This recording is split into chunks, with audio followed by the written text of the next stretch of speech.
Rose Dufour a créé la Maison de Marthe dans le quartier Saint-Roch, à Québec. La Maison de Marthe a une mission, sortir les filles de la prostitution. Mais qui aurait pu imaginer que Rose Dufour, l'anthropologue, la spécialiste de la méthodologie, allait un jour trouver un sens à sa vie auprès des prostituées? Aujourd'hui, à notre émission, une rencontre intense avec une femme, vous allez voir, qui ne laisse personne indifférent. Une rencontre dont on ne sortira peut-être pas tout à fait indemne.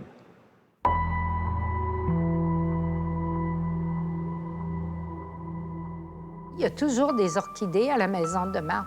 L'orchidée, c'est la plus belle des belles. Et les femmes de la Maison de Marthe, pour moi, sont les plus belles. C'est des femmes qui ne s'appartiennent pas.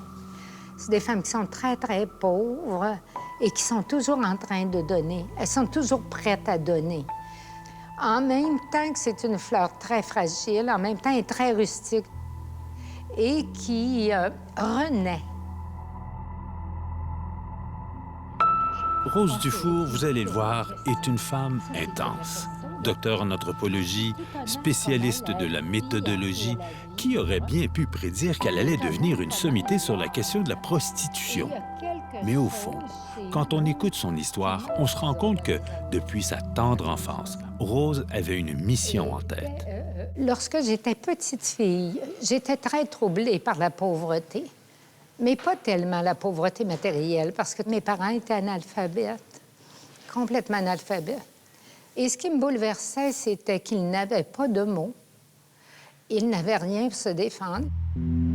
La quête de Rose Dufour, c'est l'histoire de toute sa vie. Il y a des gens qui se sentent appelés par le sport, d'autres par les arts. Elle, à 9 ans, c'était comme une révélation. J'étais sur la galerie avant de la maison. C'était une magnifique journée. Et cette petite voix à l'intérieur de moi a dit, « Tu pourras, si tu le veux, donner la parole à ceux qui ne l'ont pas et parler à la place de ceux qui ne le peuvent pas. » Je n'en ai jamais parlé. Je n'en ai jamais douté. Mais j'ai toute ma vie été habitée par cette phrase très complexe pour une petite fille. Mais je n'ai jamais douté. Rien ni personne au monde ne pourrait m'enlever cette conviction de cette tâche à accomplir.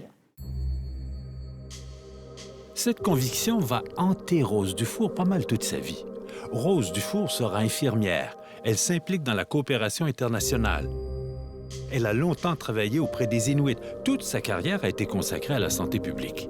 Mais n'empêche que la quête de Rose n'a vraiment pas toujours été facile. Moi, j'ai détesté la vie parce que c'est trop dur. Je trouve pas que... J'ai jamais trouvé que ça avait tellement de sens. Mon mari, toute sa vie, m'a dit la splendeur de la vie, puis franchement, il me cassait les pieds avec ça, parce que moi, je trouvais pas que c'était ça. J'ai perdu la foi lorsque j'avais 17-18 ans, qui était la foi de mes ancêtres, la voix de mes parents. Donc, j'ai été réduite à moi-même. Alors, il fallait que je me débrouille. Et j'ai cherché et cherché. Vous dites même errance. Votre errance a duré des décennies. Oui, mon errance a duré des décennies. Je me suis perdue dans ma propre vie. Et il a fallu le désespoir profond pour ensuite rebondir sur autre chose, oui. Probablement que Rose Dufour n'avait pas imaginé ce qui allait lui permettre de rebondir, comme elle dit. À l'époque, elle n'avait même pas 60 ans. Elle s'est retrouvée ni plus ni moins malgré elle à la retraite, avec un sentiment, peut-être pas un sentiment de culpabilité, mais un peu désespéré parce qu'elle a l'impression qu'elle n'a rien accompli. Eh bien, c'est dans ces années-là qu'on lui propose de participer à un projet vraiment singulier, le projet Intervention Prostitution Québec. Rose ne connaissait rien à la prostitution, mais ça va être tout un déclic. Lorsque je suis arrivée au projet Intervention Prostitution Québec, j'étais convaincue que les femmes qui étaient dans la prostitution avaient choisi de se prostituer, qu'elles étaient plus chaudes que toutes les femmes, qu'elles aimaient ça, puisqu'on leur tordait pas les mains pour y aller. Donc, j'étais très mal à l'aise vis-à-vis de la prostitution, mais après tout, c'était leur choix.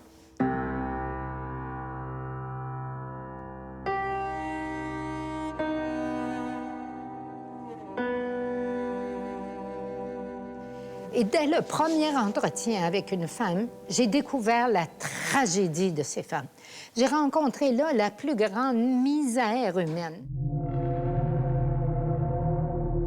Des femmes qui étaient broyées, qui étaient brisées, qui étaient souillées, non seulement par la prostitution qu'elles pratiquaient, mais qui avaient été brisées par des événements qui avaient précédé et provoqué l'entrée dans la prostitution.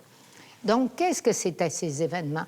C'était des abus sexuels, des incestes, des abus sexuels, des actes de pédophilie qui très souvent avaient commencé très jeunes, multiples abuseurs pendant des périodes parfois qui étaient très longues. Modèle de mère prostituée. Quand la mère elle-même s'est prostituée, la petite, le pavé, et la rue est pavée, le chemin est pavé d'avant. Rose avait pour mission de donner la parole à ceux qui ne l'ont pas, vous vous souvenez? C'est ce qu'elle nous a dit. Eh bien, c'est ce qu'elle a fait en publiant « Je vous salue », un livre colossal de témoignages de femmes qui se sont prostituées, de leurs clients et de proxénètes. Des témoignages crus et durs. À partir du moment où je suis déménagé à Québec, je ne faisais que de l'escorte sans consommation, parce que c'est différent. Quand je faisais de la consommation, je consommais avec des clients. Je ne cherchais que des clients qui consommaient de la coke. Quand je dégelais, des fois, je me disais « Calisse que je suis rendu basse ». Mais à 12 ans, j'avais beau lui dire que je voulais pas. Il n'y a jamais eu de pénétration à ma connaissance. Peut-être dans les bouts noirs. J'ai beaucoup d'espace dans ma vie que j'ai comme perdu. Je me suis fait abuser à l'âge de 5 ans par mon père, mon frère puis le cousin de ma mère. Même mon père s'est essayé quand j'étais enceinte. J'étais attachée, les mains attachées dans le dos. Je peux pas réagir, je peux rien faire. Il m'a mordu partout sur le corps, au sang. Il m'a violée. Aujourd'hui, quand on me parle de travailleuse du sexe, je dis, mais voyons donc, travailleuse du sexe, du travail. Mais voyons donc, jamais de la vie. C'est la plus grande infamie qui puisse exister, la prostitution. Et je ne suis pas une puritaine. Et qu'on n'essaie pas de me faire croire que je suis une vieille femme et que je suis contre la sexualité, c'est totalement ridicule. C'est pas le cas. Non, mais c'est le plus vieux métier du monde. C'est faux. C'est faux, c'est faux, c'est faux. Et ça, c'était tout le système d'une société où les femmes étaient au service des hommes. Mais qui sont ces hommes-là? Mais ils ont un profil très particulier. C'est des hommes qui ne veulent pas de responsabilité. Ils considèrent que le sexe leur est dû. Ils considèrent qu'eux autres, ils ont une libido au-dessus de tout le monde. Et ce besoin est irrépressible. Ben voyons donc, on est au Moyen Âge, là. Et quelle est la sexualité dont on parle aujourd'hui? Pour les femmes, que nous disent les lobbies de l'industrie du sexe? Que si tu veux être in, tu dois accepter plusieurs hommes dans toutes les ouvertures de ton corps. Mais moi, je m'en fous de ce que les gens font dans leur vie, leur sexualité, mais qu'on nous donne comme conduite à suivre ça, c'est non. C'est non. Et qu'est-ce qu'on demande aux hommes, dans le fond? D'être toujours puissants et d'être toujours prêts à avoir une relation sexuelle. Mais voyons donc, écoutez, les hommes ne sont pas des étalons ou des taureaux. Je m'excuse de parler comme je parle, mais c'est ça qu'on nous dit qu'est la société. Mais voyons donc, c'est complètement ridicule.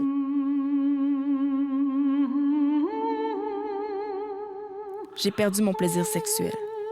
Je suis plus capable d'avoir de relations sexuelles, ça fait que je sens plus rien en faisant l'amour. Premièrement, la confiance aux hommes, je l'ai pas. J'ai jamais vécu heureuse en amour. Tout le temps, je me suis sentie abandonnée. J'ai tellement de peine, je me suis dit que je pourrais remplir le Grand Canyon à moi toute seule. On se sent... Putain, le vrai mot, c'est ça. Dégradé, sale. Tout de suite après, c'est la douche.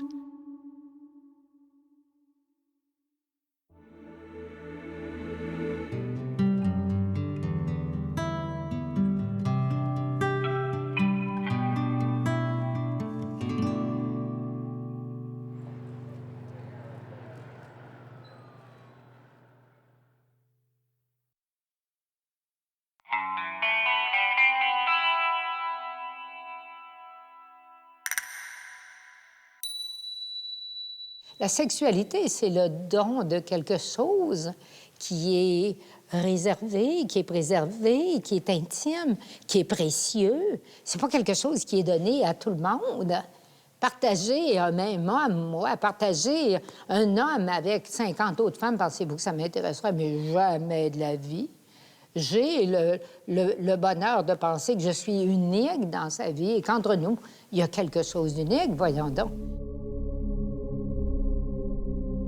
En fait, la prostitution ne parle pas de la sexualité. La prostitution n'est pas de la sexualité. Et la prostitution tient un discours menteur, je ne dirais même pas mensonger, menteur, faux, lorsque le discours dit aux femmes qu'elles vont s'accomplir et se réaliser au plan sexuel par la prostitution. Libérer.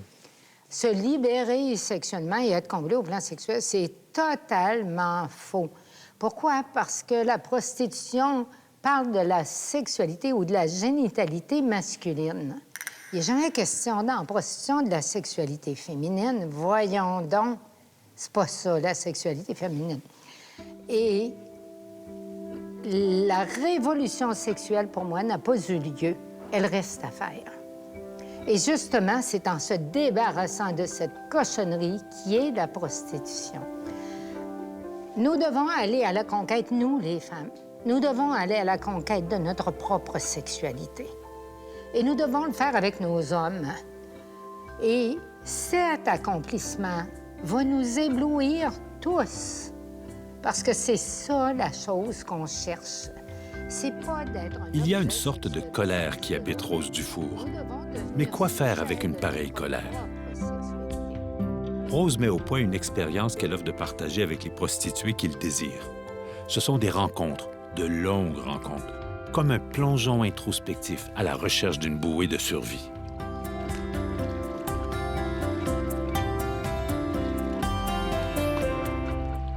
Mon travail à moi, c'est d'amener la personne à entrer en contact avec elle-même, à se comprendre. Alors, tout le temps, je la ramène à son senti, ses sentiments, ses valeurs, ce qu'elle pense, comment elle a vécu ça. Et la première question que je pose au tout début, c'est « Où en es-tu dans ta vie? » Si je vous pose cette question-là, on en a pour la journée.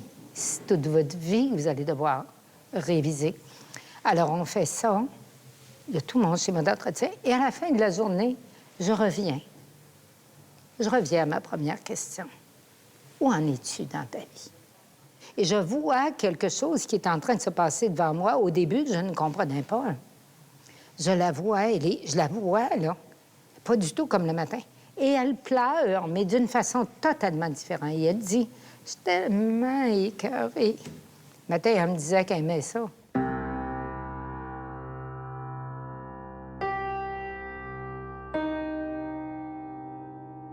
Elle dit, je suis tellement écœurée de jouer ce rôle-là. Et bon, puis elle pleure, elle pleure, elle pleure, puis elle est écœurée, puis elle est dégoûtée.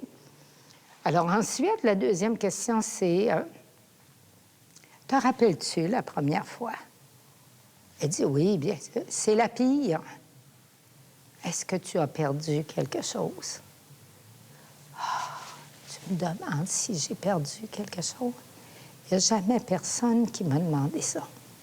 Rose, pensez, j'ai perdu ma dignité.